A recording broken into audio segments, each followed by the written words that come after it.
এই যে ওয়াটার লিলিটি দেখছেন, এর আইডি হলো কলোরাডো ওয়াটার লিলি। এটি একটি মিডিয়াম ভ্যারাইটির ওয়াটার লিলি, তবে এর সাইজ মিডিয়াম হলেও এর একসাথে অসংখ্য ফুল দেওয়ার প্রবণতাই বাগানীদের কাছে একে জনপ্রিয় করে তুলেছে। আমার এই গাছটি বসানো আছে 8 ইঞ্চির একটা টবে।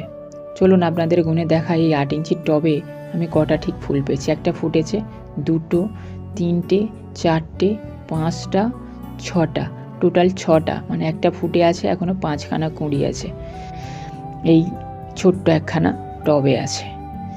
এই কলোরাডো ওয়াটার লিলি কিন্তু খুবই হেভি ব্লুমার একটি ওয়াটার লিলি, বিগিনার্সদের জন্য একেবারেই আদর্শ একটি ওয়াটার লিলি। যারা একসাথে অসংখ্য ফুল পেতে পছন্দ করেন এই ওয়াটার লিলিটা অবশ্যই রাখতে পারেন। আর এর বাল্ব কেনার সময়, যে কোনো ওয়াটার লিলির বাল্ব কেনার সময় মাল্টি স্প্রাউটেড বাল্ব অবশ্যই কেনার চেষ্টা করবেন। ওয়াটার লিলি এবং লোটাস সংক্রান্ত আরও ভিডিও দেখতে অবশ্যই চ্যানেলটিকে সাবস্ক্রাইব করুন। এই যে ওয়াটার লিলিটি দেখছেন, এর আইডি হলো কলোরাডো ওয়াটার লিলি। এটি একটি মিডিয়াম ভ্যারাইটির ওয়াটার লিলি, তবে এর সাইজ মিডিয়াম হলেও এর একসাথে অসংখ্য ফুল দেওয়ার প্রবণতাই বাগানীদের কাছে একে জনপ্রিয় করে তুলেছে।